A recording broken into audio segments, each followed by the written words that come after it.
And so, if you were in the legislature, would you do that? well, yes, and a majority of the legislature did pass this. They voted for that, and I think they did the right thing. Do they vote to pass, or do they vote to send it on to the public?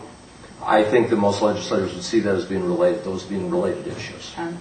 Don, I have to say, no, that's not true. I think you're correct in that they sent it on to the voters because they did not want to make the decision themselves. So they passed the buck. And I've spoken to many legislators who are not for this, but they wanted to put it on the ballot. And so I think that's the most correct answer. James, real quick, I have another question. Well, I do here. It's very, I want us all to understand how difficult it is to quote people that aren't here, to look into the minds of members of the House and Senate, and to give you the impression that they just, spit this off. I think that's a bit disingenuous and misleading. I think we need to stay on the issue. The issue is less than 1% of our revenue from general funds goes to, what do our license plates say? This is a lake of 10,000 lakes, I think. We're not taking care of them. And the idea that people like Zentner are not aware of private sector conservation after I've been national president of the Isaac Walton League of America. I'm a member of probably 15 private sector groups, go to meetings over and over, and we do the tabulation that shows what the composite of public sector, public servant work, and private leveraging is doing is absolutely baloney. We're well aware of what those issues are, and the idea that we're meeting no net loss in wetlands is very much in question. And not only that, it's not about how many, not only that we've lost over 50% of our state's wetlands. One of the huge issues here is the wetlands that we have left are in a generally deteriorating condition because of all the drainage from the adjacent lands. Sheer statistics and throwing dollars around do not tell the tale of the slip sliding we've done in Minnesota for the last 30 years. The reality is that we need to vote yes. Now, one of the problems that you two gentlemen have here is, as yes men, if you will, for this amendment, you get most of the questions. Most audience questions are more directed at you. But Dave, one of them I think is very good for here in Duluth. How will this affect Lake Superior? Well, if you live here and you go to this campus, you pick up the Duluth News Tribune and you see how we have sewage overflows during spate events, both in the spring when our snow melts and when we have rain events, that pushes sewage directly into Lake Superior, and how our city is struggling financially with trying to solve it. Now, I don't want to sit before you this afternoon and say that vote yes and we're going to solve Duluth's problems. That would be overreaching. But certainly, in a 25-year period of time, generating each and every one of those 25 years, $25 million for clean water, some of which will be for the infrastructure. And contrary to what's been said to my left, that there's no idea what we're going to do with this money, a grant application from our community with the United Nations resource out the window to protect it from these egregious overflows would certainly be a high priority. Don is just one example. You two ladies aren't usually considered to the left in a situation like that. I found that interesting, but I laugh about that. We should switch seats. Let me ask the two ladies to the left. If this fails, and then these two gentlemen will have an answer to this too, I'm sure. If this fails, what's the practical implication? What's the impact? Well, what will Minnesotans notice? It's a good question, and I think it's also important to ask, what if it passes, okay? Think about the precedent that is set if it passes, because we've already seen the folks on the transportation group, well, Speaker of the House, Kelleher, is already saying if this passes, it's telling us that more things that need funding can pass through a constitutional amendment. So it's a dangerous precedent.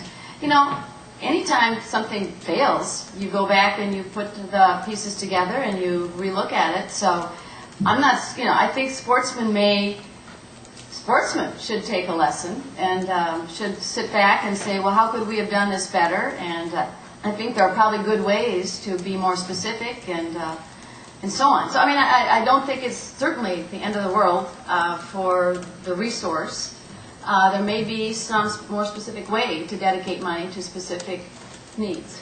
So gentlemen, is it the end of clean water? Is it the end of the arts if this fails? Either one of you? Larry? Well, I don't think it's necessarily the end of those. The question is are we reaching the needs as defined by the public, and are we reaching the expectations that our public demands? And you know, we're missing that point. There was a comment made earlier about these private inventories. I think Dave did a great job of pointing out that the facts just are not there. Minnesota is the fastest growing population in the Midwest. We're an extraordinary state in terms of our population growth for not being a Sunbelt state. And the result of that population is it is taking away prairie land, it is taking away other kinds of land in this state, it is creating more stress on our water system, where 40% of our waters are endangered. Think about that number, 40%. In regards to our arts community, in terms of private dollars, I mentioned before that Blue Ribbon Gubernatorial Committee back in 1974, that they said that the state's participation ought to be at about 10% level of operating. Yes, the private sector is going to continue to be the private sector. You know what the typical level? If you look at the Tweed here, or if you look at the Duluth Symphony, or it's about 1.5%. And what that's about? That's about school kids, that's about access to the arts, that's about opportunities, so that our public knows that those things are going to be available. We're not taking care of those. For 36 years, we have failed to deal with that. We have a chance to do that now by voting yes. Well, you have the floor. Let's concentrate on the arts a little bit more. We have several questions from the audience about this, and this is one of the things I hear a lot of questions about in my job covering state government. The arts came into this toward the end of the 10 years that this amendment was being discussed. Apparently only to get enough votes to get out of the legislature. A lot of people I hear complain that the arts are not on the level of clean water. And a lot of sportsmen, a lot of Dave's friends have said this in private. They don't say too much in public now. The arts are not on the level of clean water. That having the arts in here is not something that should be put in the Constitution. Leave that separate from the outdoors for now. I hear a lot more complaints about the arts. Why should the arts be in this? You're right. There was a vigorous discussion at the legislature in the 10-year battle that went on. The arts showed up in about year number 6 of those 10 years. So it's not like it just showed up at the very end. There was a 4-year debate about that.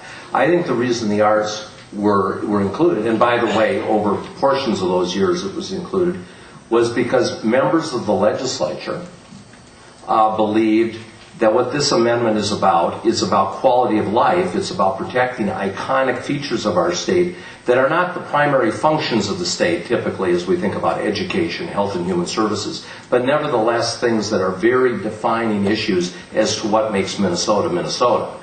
And I think in that regards, you know, some people like to go out and hunt and fish. Some people like to go to the arts. Some people like to do both. By the way, these are overlapping issues. And that was the reason they were brought in, because it was about a quality of life amendment. There's a practical part about making sure that our water is clean and usable, but it's also about recreational activity.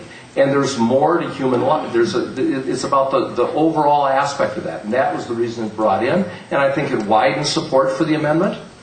And it brought two very good things together that actually I don't think are very different. Senator Terry Rood. I'd just like to respond to that, and there's a lot of folks